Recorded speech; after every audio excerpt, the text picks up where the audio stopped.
ఏమైపోయిందంటే వాళ్ళని ఒక ఆక్రమణదారులుగా ఎంక్రోచర్స్గా ముద్ర వేస్తూ మీరు వాళ్ళ భవనాలకు నంబర్లు వేస్తూ ఉంటే నిద్రపోకుండా వాళ్ళంతా కూడా ఇలా చాలా ఆందోళనలో ఉన్నారు. అవి కొనుక్కున్న భూములు ప్రభుత్వమే రిజిస్ట్రేషన్ చేసింది, ప్రభుత్వమే మున్సిపాలిటీ అనుమతి ఇచ్చింది, ప్రభుత్వమే విద్యుత్ కనెక్షన్ ఇచ్చింది, ప్రభుత్వమే వాటర్ కనెక్షన్ ఇచ్చింది. వాళ్ళు ప్రతి సంవత్సరం ట్యాక్స్ కడతా ఉన్నారు. అటువంటి వాళ్ళను కూల్చేసేటువంటి కార్యక్రమం ఇవాళ ప్రభుత్వం మానుకోవాలన్నదే బీఆర్ఎస్ పార్టీ చెప్తా ఉంది. ఇందిరమ్మ రాజ్యం అంటే మరి గరీబీ హఠావ్ అంటారు, కానీ మీరేం చేస్తున్నారు? గరీబోంకో హఠావ్ అనే విధంగా ఇవాళ కాంగ్రెస్ పార్టీ పనిచేస్తూ ఉంది. మీరు పేదలకు కూడు గుడ్డ నీడ కల్పించాలని ఇందిరమ్మ చెప్తే, ఇందిరమ్మ రాజ్యం అని చెప్పుకునే మీరు పేదల యొక్క వాళ్ళ కూడును గూడును మీరు ఇవాళ దూరం చేసేటువంటి ప్రయత్నం ఏదైతే చేస్తున్నారో దాన్ని మానుకోవాల్సినటువంటి బాధ్యత ఇవాళ కాంగ్రెస్ పార్టీ మీద ఉంది. రాహుల్ గాంధీ గారు బుల్డోజ్ రాజ్యానికి మేము వ్యతిరేకమని, బుల్డోజ్ రాజ్యం పోవాలని గంభీరమైన ఉపన్యాసాలు రాహుల్ గాంధీ గారు ఇస్తూ ఉన్నారు. మరి ఇక్కడ ఈ తెలంగాణలో హైదరాబాద్లో బుల్డోజర్ రాజ్యమే నడుస్తూ ఉంది. రాహుల్ గాంధీ గారికి మేము విజ్ఞప్తి చేస్తూ ఉన్నాం, వెంటనే బుల్డోజ్ రాజ్యాన్ని ఆపండి, బలవంతపు కూల్చివేతలు ఆపండి. ఇలా రాష్ట్రంలో అనేక సమస్యలు ఉన్నాయి. రాష్ట్రంలో పేదలందరూ కూడా ఎన్నో ఇబ్బందులతో ఉన్నారు. రైతులకు ఇప్పటిదాకా రైతు బంధు డబ్బులు పడలేదని లక్షలాది మంది రైతులు ఎదురు చూస్తూ ఉన్నారు. ముఖ్యమంత్రి ఏమంటుండు? డబ్బులు లేవు రైతు బంధు వేయడానికి అంటున్నాడు. రుణమాఫీ చేయడానికి డబ్బులు లేవంటున్నాడు ముఖ్యమంత్రి గారు. 100 రోజుల్లో 4000 పెన్షన్ ఇస్తా అన్నాడు. 4000 పెన్షన్కు డబ్బులు లేవంటున్నాడు ముఖ్యమంత్రి గారు. మహిళలకు 2500 ఇస్తా 100 రోజుల్లో అని ప్రభుత్వంలోకి వచ్చావు. ఎప్పుడు ఇస్తావు 2500 అంటే డబ్బులు లేవని ముఖ్యమంత్రి గారు మాట్లాడుతున్నారు. ఎస్సీ ఎస్టీ బీసీ మైనారిటీ హాస్టళ్లలో పిల్లలకు అన్నం పెట్టడానికి 7 నెలల నుంచి మెస్ ఛార్జీలు లేవు. 7 నెలల నుంచి పేద పిల్లలకు లక్షల మంది పేద విద్యార్థులకు అన్నం పెట్టడానికి డబ్బులు లేవంటావు, కానీ మూసీ సుందరీకరణకు 1,50,000 కోట్లు పెడతా అంటవా? నీ ప్రాధాన్యత ఏంది? పేద పిల్లలకు బుక్కెడు కడుపు నిండా అన్నం పెట్టి చదువు చెప్పడం నీ ప్రాధాన్యతనా? 1,00,000 కోట్లు ఖర్చు పెట్టి మూసీ సుందరీకరణ చేయడం నీ ప్రాధాన్యతన్నా? ఇలా కొన్ని మీడియాల్లో పత్రికల్లో చూస్తున్నాం, ఆడపిల్లలు టాయిలెట్కి వెళ్ళడానికి 100 మంది ఆడపిల్లలు 200 మంది ఆడపిల్లలకు ఒకే టాయిలెట్ ఉందని చెప్పి పిల్లలు ఇబ్బంది పడతా ఉన్నారు. ఆ పేద పిల్లలకు ప్రభుత్వ స్కూళ్ళల్లో టాయిలెట్లు కట్టడం నీ ప్రాధాన్యతన్నా? 1,00,000 కోట్లు పెట్టి మూసి సుందరీకరణ చేయడం నీ ప్రాధాన్యతన్నా? ఏది నీ ప్రాధాన్యత? నిన్న నేను సబితక్క గారు గాంధీ హాస్పిటల్ పోతే మందులు లేవు. మేము తెలుసుకుంటే ఏంటంటే సెంట్రల్ డ్రగ్ స్టోర్లో బిల్లులు చెల్లించక కంపెనీలు మందుల సప్లైని ప్రభుత్వానికి నిలిపివేశారు. రాష్ట్రమంతా కూడా ఈరోజు మలేరియా డెంగ్యూ వైరల్ ఫీవర్స్తో ప్రజలు బాధపడుతుంటే సర్కార్ దవాఖానాలలో గోళీలు లేవు. కేసీఆర్ కిట్ బంద్ చేసిండ్రు, న్యూట్రిషన్ కిట్ బంద్ చేసిండ్రు. ఏంది అంటే గవర్నమెంట్ డబ్బులు ఇస్తలేదు, కంపెనీలు మందులు సరఫరా చేయడం లేదు అంటున్నారు.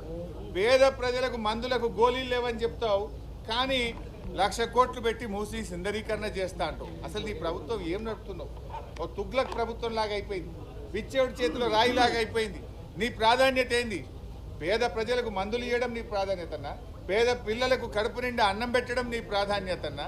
రైతులకు ఇచ్చిన మాట ప్రకారంగా 7,500 రైతు భరోసా ఇవ్వడం నీ ప్రాధాన్యతన్నా? 1,00,000 కోట్లు పెట్టి నువ్వు సుందరీకరణ చేయడం నీ ప్రాధాన్యతన్నా? ఏది నీ ప్రాధాన్యత? నువ్వు ఏం చెప్పి ప్రజలకు అధికారంలోకి వచ్చావు? ప్రజలకు ఇచ్చిన మాట ముందు నిలబెట్టుకో.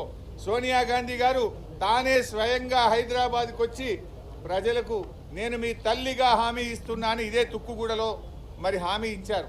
నేను అడుగుతా ఉన్న సోనియా గాంధీ గారిని, మీరు ప్రజలకు ఇచ్చిన హామీలు ముందు అమలు చేస్తారా? హామీలు పక్కన పెట్టి ప్రజలను గాలి కొదిలేసి పాలన పక్కన పెట్టి 1,00,000 కోట్లు పెట్టి మూసి సుందరీకరణ చేస్తారా? నిన్న ఆయన మాట్లాడుతున్నాడు దానం కిషోర్ గారు, మేము ఎవరిని బలవంతంగా తొలగించమని. మరి ఎందుకు డబుల్ బెడ్రూమ్ ఇల్లు ఇచ్చి బలవంతంగా మీరు వెళ్తారా వెళ్ళరా మెడ మీద కత్తి పెడుతున్నారు? ఎందుకు నంబరింగ్ చేస్తూ ఉన్నారు? డ్రోన్లు పెట్టి ఎందుకు మీరు పైనుంచి ఎఫ్టీఎల్ డిసైడ్ చేస్తున్నారు? ఆ ఎఫ్టీఎల్ కానీ బఫర్ కూడా ఒక్కొక్క చోట ఒక్కొక్క రకంగా పెడుతున్నారు. అంటే పేదల ఇల్లు కూలుస్తారట, పెద్ద పెద్ద బడా కంపెనీలకు ఆ భూములు కేటాయించి అక్కడ సుందరీకరణ పేరు మీద రియల్ ఎస్టేట్ వ్యాపారం చేస్తారట. ఈ ముఖ్యమంత్రి గారు రియల్ ఎస్టేట్ మీద ఎక్కువ దృష్టి పెట్టిండు. ఫార్మా సిటీకి కేసీఆర్ గారు 15,000 ఎకరాల భూమి సేకరిస్తే ఫార్మా సిటీని పక్కన పెట్టి అక్కడ రియల్ ఎస్టేట్ 4th సిటీ అని రియల్ ఎస్టేట్ బ్రోకర్గా అవతారం ఎత్తిండు ముఖ్యమంత్రి గారు. ఆడ ఫార్మా సిటీని 4th సిటీ అంటాడు. ఈ మూసీ సుందరీకరణ పేరు మీద ఇక్కడ బడా బడా కంపెనీలు తెచ్చి ఇక్కడ కూడా రియల్ ఎస్టేట్ వ్యాపారం చేస్తున్నాడు. అసలు ఆ డిపిఆర్కే 1500 కోట్లట. ప్రపంచంలో ఎక్కడన్నా విన్నామా? ప్రాజెక్టుకు 1500 కోట్లు అంటే విన్నాం, కానీ మూసీ ప్రాజెక్టు డిపిఆర్కే 1500 కోట్లు పెట్టి డిపిఆర్ చేయిస్తారట. అంటే నువ్వు 1500 కోట్లు పెట్టి డిపిఆర్ చేయిస్తా అంటున్నావు, కనీసం 150 కోట్లు పెట్టి పేద పిల్లలకు మందులు ఇవ్వడం చేత కాదా? పేద ప్రజలకు ప్రభుత్వ దవాఖానలో మందులు ఇవ్వడం మీద ఎందుకు దృష్టి పెట్టావు నువ్వు? ఎస్సీ ఎస్టీ బీసీ హాస్టల్లో అన్నం పెట్టడం మీద ఎందుకు ఆలోచించావు? ఇవాళ 9th 10th ప్రభుత్వ స్కూళ్ళల్లో 9వ తరగతి 10వ తరగతి చదివే పిల్లలకు 7 నెలల నుంచి మధ్యాహ్న భోజనం యొక్క బిల్లులు రాక అన్నం పెట్టుడు కూడా ఇబ్బంది అవుతా ఉంది. ఈ సమస్యలన్నీ పక్కన పెట్టి ఈ సుందరీకరణ పేరు మీద ప్రజలను ఉసురు పోసుకోవద్దు, గోసబెట్టద్దు. ఇప్పటికైనా దీన్ని మానుకోండి.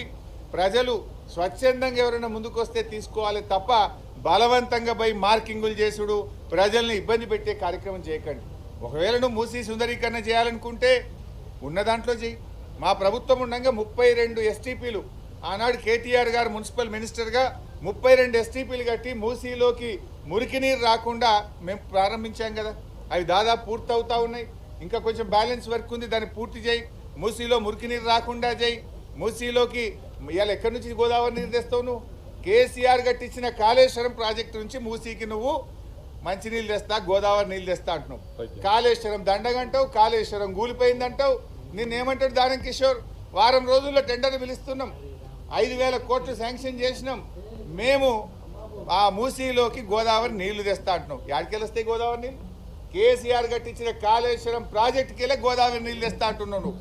కాళేశ్వరం కూలిపోయిందని మాట్లాడేది రేవంత్ రెడ్డి, కాళేశ్వరం నుంచి మూసీకి గోదావరి నీళ్లు తెస్తా అని చెప్పేది కూడా రేవంత్ రెడ్డి. నీది నోరా మోరా? మాట్లాడుతూ అర్థం పర్థం ఉండాలి. కాళేశ్వరం కూలైపోయిందంటావు, కాళేశ్వరంకి వెళ్ళి నీళ్ళు తెచ్చి గోదావరి నీళ్ళు మూసీలో వారిస్తా అంటావు.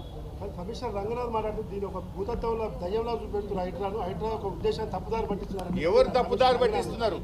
రంగనాథ్ గారు, మేము వాళ్ళ దగ్గర పోలే, ప్రజలే తెలంగాణ భవన్ను అడ్రస్ వెతుక్కొని ఆటోలు తీసుకొని తెలంగాణ భవన్కి వచ్చి మమ్మల్ని కాపాడండి, ఈ రేవంత్ రెడ్డి ఒక తుగ్లక్ లాగా వ్యవహరిస్తున్నాడు, ఈ పిచ్చి ప్రభుత్వం నుంచి మమ్మల్ని కాపాడండి అని ప్రధాన ప్రతిపక్షంగా ఈ రాష్ట్రాన్ని 10 ఏళ్లు పాలించిన కేసీఆర్ నాయకత్వం బాగుండే, కేసీఆర్ ఉండగా మమ్మల్ని మంచిగా చూసుకున్నాడు, ఈ రేవంత్ రెడ్డి వచ్చి మమ్మల్ని నిద్రపోనీయకుండా చేస్తున్నాడు, ఏ రాత్రి ఏమవుతుందో మాకు తెలియకుండా గుండె ఆగిపోతుందా, కళ్ళు తెరుస్తామా తెరవమా అన్నంత బాధ ఉన్నది అని వాళ్ళు వచ్చి ఇక్కడికి కన్నీళ్లతో చెప్పుకున్నారు.